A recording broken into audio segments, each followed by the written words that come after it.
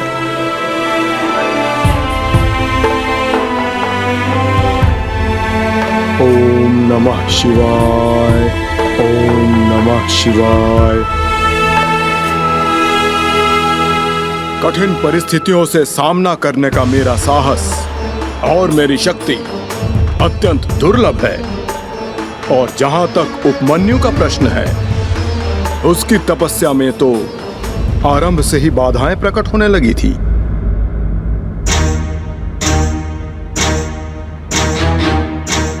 ओम नमः शिवाय, ओम नमः शिवाय, ओम नमः शिवाय। तपस्या आरंभ करना तो दूर, उपमन्यु तो शिवलिंग ही नहीं बना पा रहे थे। वो शिवलिंग बनाने का प्रयास करते, किंतु उनका प्रत्येक प्रयास विफल हो जाता।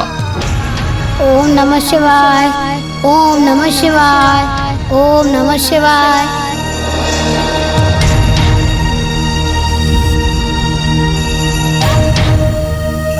इस बार भी मैं सफल नहीं हुआ, किंतु कोई बात नहीं, मैं पुनः प्रयास करूंगा।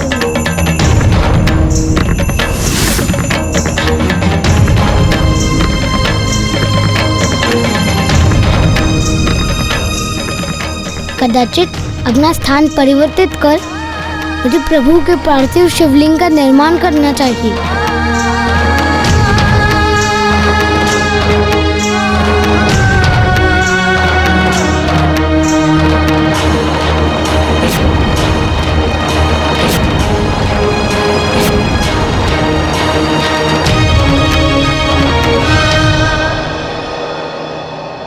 फिर क्या हुआ लंकेश? क्या बालक उपमन्यु ने अपनी तपस्या की उस प्रथम चरण में ही अपनी असफलता स्वीकार कर ली? नहीं गौरी पुत्र, आरंभिक असफलता में सफलता की प्रेरणा ढूंढना ही महान भक्तों की भक्ति का उचित परिचय है। जैसे मैंने भी कभी असफलता का सामना कर पराजय स्वीकार नहीं की, और उपमन्यु को उसकी असफलता से आपने ही उबारा था गौरी पुत्र।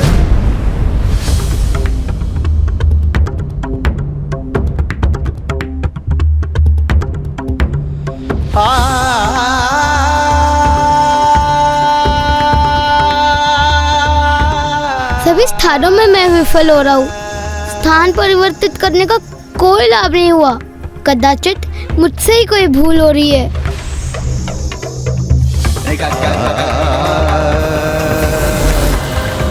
किसी भी कार्य को आरंभ करने के पूर्व प्रथम पूज्य विघ्नहर्ता श्री गणेश जी की पूजा करना अनिवार्य है।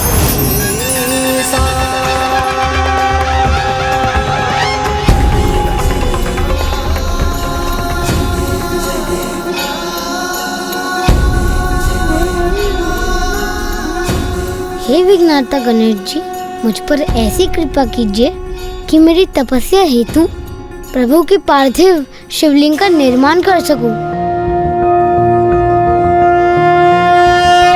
नमस्ते ब्रह्मरूपाय विष्णुरूपाय ते नमः। नमस्ते रुद्ररूपाय करिरूपाय ते नमः। विश्वरूप स्वरूपाय नमस्ते ब्रह्मचारिणे। भक्तप्रियाय देवाय नमस्तुभ्यं विनायक। ओम सिद्धि बुद्धि सहिताय महागणपतये नमः।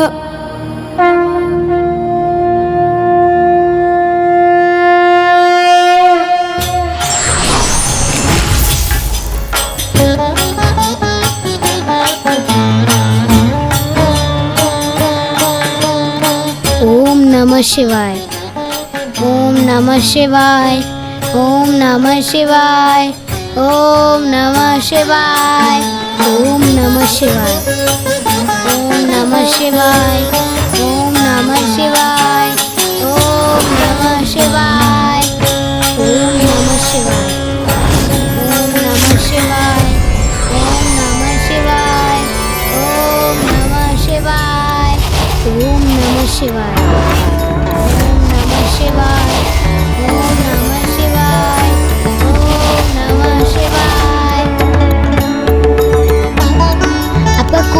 धन्यवाद गणेश जी। आपकी सहायता के बिना मैं प्रभु महादेव की तपस्या आरंभ ही नहीं कर पाता। ओम नमः शिवाय, ओम नमः शिवाय।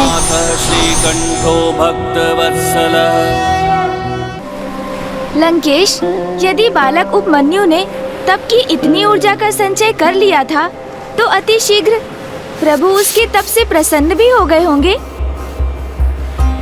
गौरी पुत्र, अभी तो उसका तप आरंभ ही हुआ था और जो होने वाला था उसका तो किंचित मात्र भी बालक उपमन्यु को आभास भी नहीं था।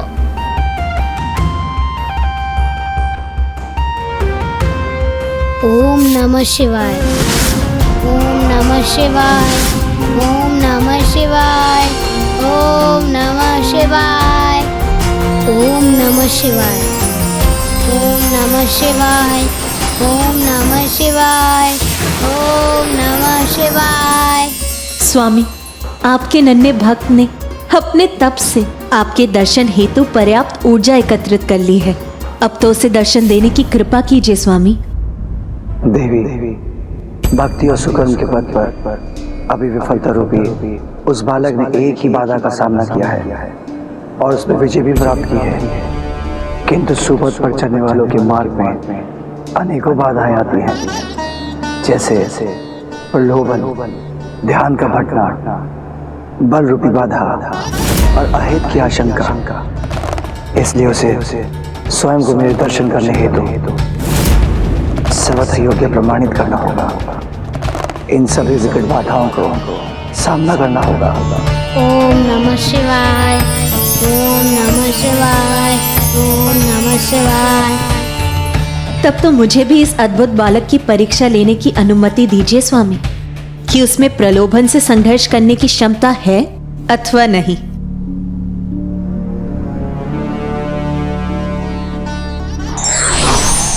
ओम नमः शिवाय, ओम नमः शिवाय, ओम नमः शिवाय। जगदम्बे जगजननी सिंह आरूढ़ा, जय माँ जय जय माँ उमा स्वरूपा। ओम नमः शिवाय। सदा आप ही टाले। पुत्र उपमन्यु, तपस्या का अर्थ है परीक्षा, और ये परीक्षा तो तुम्हें अपने आचरण से देनी होगी।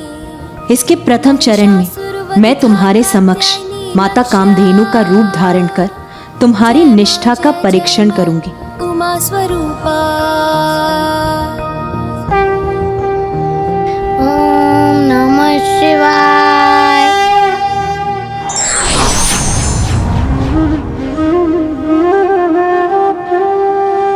भक्त उपमन्यु की परीक्षा लेने हेतु माँ ने माता कामधेनु का रूप धारण कर लिया। उठो पुत्र, तुम अब पर्याप्त तपस्या कर चुके हो। उठो और ये दुख ग्रहण कर थोड़ा विश्राम करो। ओम नमः शिवाय। अपने नेत्र खोलो पुत्र, देखो मैं कामधेनु स्वयं तुम्हारे समक्ष हूँ, तुम्हारे लिए दुख लेकर आई हूँ।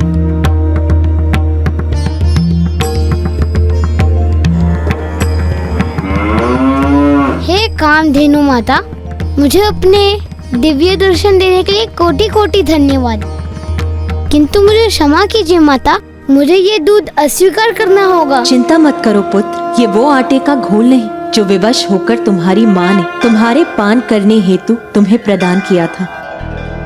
ये तो शुद्ध, वास्तविक, निर्मल दुग्ध है।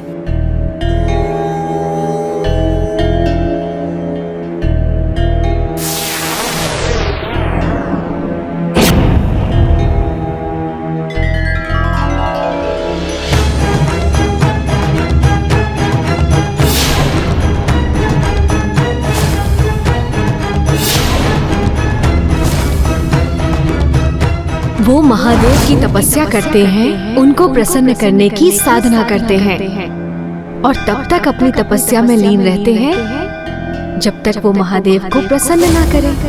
मुझ पर कोई भी संकट क्यों ना आ जाए, मैं महादेव की तपस्या पूर्ण करके ही लौटूंगा। अब तो महादेव को अपने हाथों से मुझे दूध पान कराना ही होगा।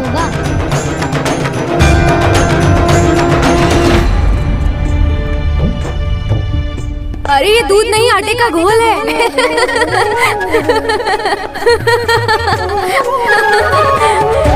इसको तो पता ही नहीं है दूध कैसा होता है। आटे के दूध को दूध बोलता है।